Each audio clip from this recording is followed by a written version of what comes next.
কোন যুগেতে আইলাম মোরা, কোন যুগেতে আইলাম মোরা, ভেবে একটু দেখো না।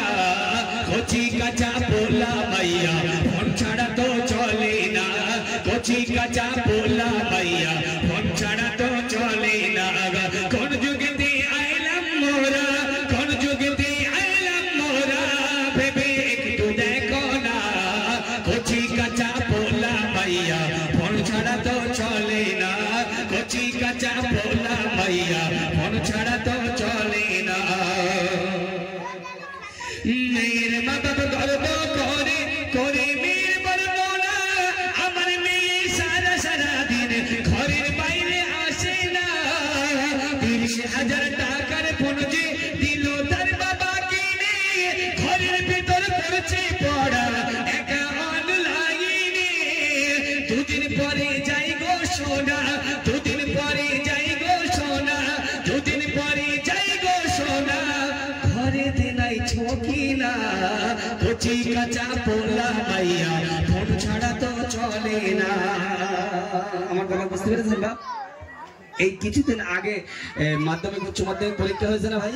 হ্যাঁ, এখন এক চাচি আর এক চাচির সাথে কি গল্প করতে, জানিস বোন আমার মেয়েটা খাবার টাইমও পায় না। তোমাদের কেন, কি হয়েছে?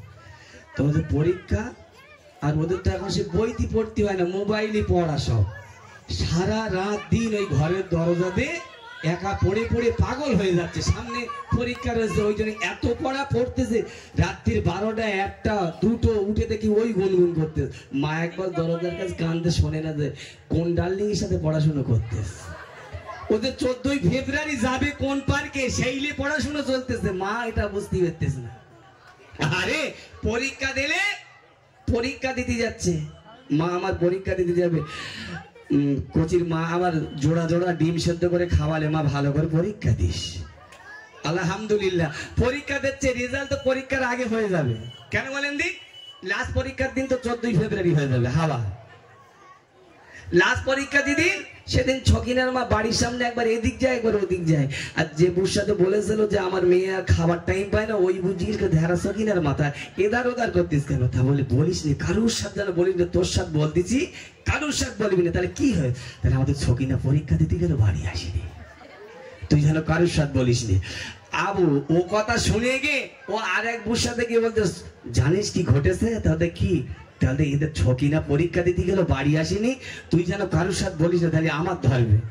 ও এখন রাত্রিবেলা শুয়ে পড়েছে, রাত হয়ে গেছে, শুয়ে পড়েছে। ও চাচি শুধু আল্লাহ বিল্লি করতে, আল্লাহ কখন সকাল হবে পুকুর ঘাটে যাব, কারণ ওইটাই তো পার্টি অফিস, ওখানকে বললি খবর হয়ে যাবে। এবু শুধু রাত্রিবেলা শুয়ে আল্লাহ বিল্লি করতে, আল্লাহ কখন সকাল হবে। ভোরবেলা যেই মুয়াজ্জিন সাহেব আজান দিছে, ও কোনোদিন ফজরের নামাজ পড়ে না, ওই দিন ঠেলে উঠেছে, ফজরের নামাজ পড়ে পুকুর ঘাটে গিয়ে বসবে। বাপ যেই ফজরের আজান হয়েছে, ও গুটিয়ে নামাজটা পড়ে পুকুর ঘাটে গিয়ে বসে রয়েছে, কখন পুরো আসবে। যেই 4-5 জন হয়েছে, আর 4-5 জন মিলে ওরে জিজ্ঞেস করতে, হ্যাঁ ভূতা তুই সেই ভোরবেলা থেকে কেন বসে রয়েছিস, কি হয়েছে বলদিনি? তাহলে আমার, তুই জানিস না আমার চিন্তায় মাথা খারাপ হয়ে যাচ্ছে। তাহলে কেন? তাহলে এই নাম কাজ করতে পারলে তাহলে কি হয়েছে তা বল। তাহলে আমি হলে গলায় দড়ি দিয়ে মরে যেতাম, না তেল খাতুম। তা তো বলবি তো কি হয়? তাদের মধ্যে ছকিনা পরীক্ষা দিতে গেল বাড়ি আসেনি, সে চলে গেছে। আর ওর মা গল্প করে সারা রাত আমার মেয়ে পড়াশুনো করেছে। হ্যাঁ, এইরকম যদি আমার মেয়ে হতো আমি গলায় পা দিয়ে বেরিয়ে ফেল দিত। 30,000 টাকা দামের মোবাইল দিয়ে মেয়ে পড়াশোনা করছে। আরে এইরকম ভাবে সমাজটাকে এই মোবাইলে পুরো শেষ করে ফেলছে। তাই আর কচি কাচার কথা কি বলবো বাপ, এদের মোবাইল না দিলে ভাত খায় না, এদের মোবাইল না দিলে ভাত খায় না। কবি কত সুন্দর ভাষায় বলছে, কচি কাচার কথা আমি কি করি ভাই বর্ণনা, সব ফিল্মের কার্টুন ছবি করলো তাদের দিওয়ানা, খেতে শুতে দিনে রাতে থাকবে তাদের হাতে ফোন, ফোন ছাড়া বাঁচানো যে দায় আমার কচির জীবন। কোরআন শিক্ষা উঠে গেছে, কোরআন শিক্ষা উঠে গেছে, কোরআন শিক্ষা উঠে গেছে, এলো কি ভাই জামানা। কচি কাঁচা পোলা মাইয়া ফোন ছাড়া তো চলে না, কচি কাঁচা পোলা মাইয়া